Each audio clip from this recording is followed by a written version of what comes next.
Today is the 21st of July, although you'll be seeing this video probably in a couple of days' time. And I'm at Platinum Ssangyong, which is a dealer in Frome in Somerset. You can see there's lots and lots of tasty new Ssangyongs here. There's a brand new XLV about to go out. We've got Corandos aplenty here, new tasty ones. I think this RN19 one, that might be the one that Planet Auto actually drove at Blenheim Palace on the launch, and this one looks very similar to the one that they had for a full review. So, you know, we will see about that. And then we've got this lovely Rexton here. So I think we'll be coming back at some point to do more, but obviously today the focus is on our new car. This is a 2019 Ssangyong Tivoli 1.6 e-XGi Ultimate with a manual gearbox. It's got keyless entry in this car. Just open that up. Full leather interior. Now this is a 2019 Ultimate, so there are a couple of things that were removed from the 2018 Ultimates for this model year, which is the electric seats and the ventilated seats. I don't really care about electric seats, ventilated seats. It doesn't really concern me, so I'm not that bothered about it. So if we just get in, I'll just shut the door. You see we've got everything here. We've got power folding mirrors and electric windows and all kinds of things. We've got hill descent control and traction control, and we've got lane keeping assist and variable steering mode and a heated steering wheel and dual zone climate control and USB and aux and two 12-volt sockets. One marks as a cigarette lighter, which is bizarre, and one is a normal 12-volt socket. If I start the engine, which car means pressing the brake and clutch, there we go. I'm going to have that dual zone climate control down on the minimum temperature because I am roasting hot in here today. Screen is coming on, and I will just show you the way that this works. It has got Android Auto and Apple Carplay. I won't be today actually able to use that too much, so we agree. I don't want that coming up too much. Right, home screen. It's just loading or something. Yes, there we go. So Navi, TomTom navigation system in this car. I think my phone's just decided to connect to it because I test drove the car last week and I drove it with my phone connected to a system. So there we go. We can go into home screen and we can look at some other things. Main menu. There we go. Bluetooth on and line light. Bluetooth music. You can't really see Apple CarPlay and Android because they're greyed out, but they are there. And the mode. That's what I like it. I'd like to see a bit more of that. SD card, of course, in here. More things such as defrost, rear heated window, on and off, and temperature controls for the passenger and for the driver. But mode just means the mode where you have the air pointing, as you can see there. That's all it is. It's nothing too extraordinary. Earlier, Tivoli's in the ELX specification actually had an HDMI port down there, which is utterly bizarre, but you know, there we go. So turn the engine off. We don't need that too much, but I think the dials will still show. It has little tunes it plays, which is most soothing, and you can vary the steering weight, as I said, and you can also have 6 different instrument cluster elements. There we go. So I can just put the clutch rather than the brake and clutch. You can just have a system. And so tire pressure monitoring is okay. So if we go down here, I don't know why it's got 22.2. I think it's because it's been recently serviced. The car's just been serviced. Leg keep distance is off. You can turn that back on, of course. So I can just do this button here. There we go.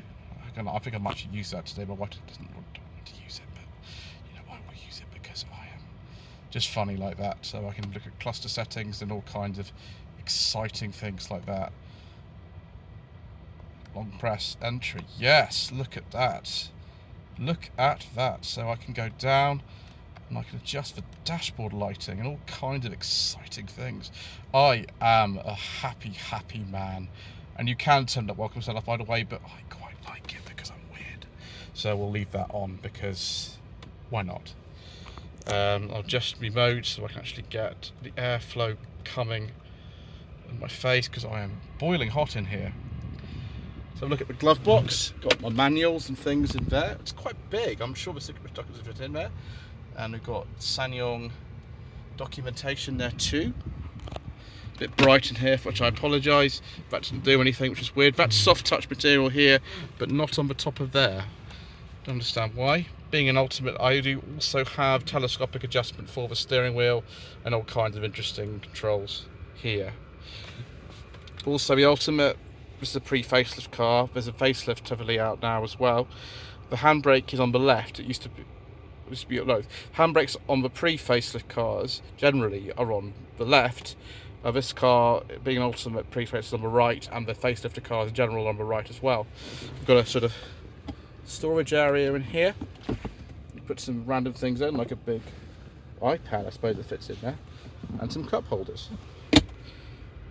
Excellent. Look at the engine, shall we? So my engine bay has been cleaned and serviced. As you can see, it's called the e-XGi 160 engine. That just means a 1.6 gasoline engine. Look at the position of the oil filter. Isn't that so easy? Very easy, very easy to service indeed. Batteries here, air filter, I believe.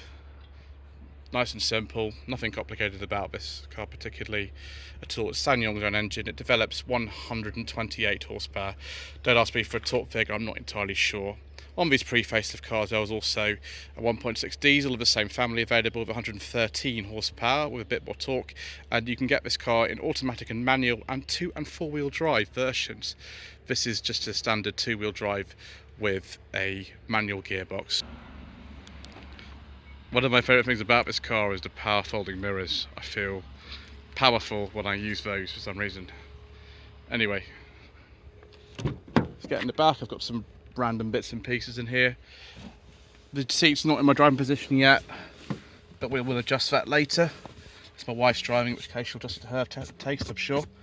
Full leather interior, loads of legroom at the moment. I'm sure even in driving position it will be like that. Headroom's very generous too. Got front lighting and rear lighting in this car too. Even got some door bins in the back, piano black trim because this is an Ultimate, and sort of the faux leather, I suppose you'd call it, I think, on the doors. It's quite comfortable really. You can't adjust the backrest or slide the seats, but it's pretty comfortable in here. So we've got a reversing camera on this car and all-round parking sensors. Boot is about 400 litres or so. We've got loads of stuff in here. It's from our weekend away. And we've got the smallest little low blind known to man. I don't know why they decided to use a low blind and not a parcel shelf, but they did. And it's absolutely tiny. Also, for some reason, snags on that if you're not very careful. But there we are. You fold the seats down really easily by pulling that there, and they fold down 60/40. There is a boot light in here, and somewhere down there there's a 12-volt socket. Excellent.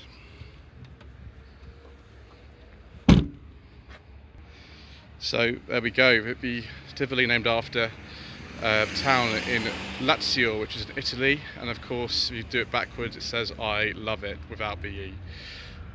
Do I love it? Well, we'll just have to see over the next however many years we keep this car. We got this car with a bank loan, so we haven't got a PCP or anything, so yeah, I suppose we will own the car at the end of the finance agreement, and that'll be nice. So there we are, that's what we bought to replace our set at Toledo. I do hope you enjoy it.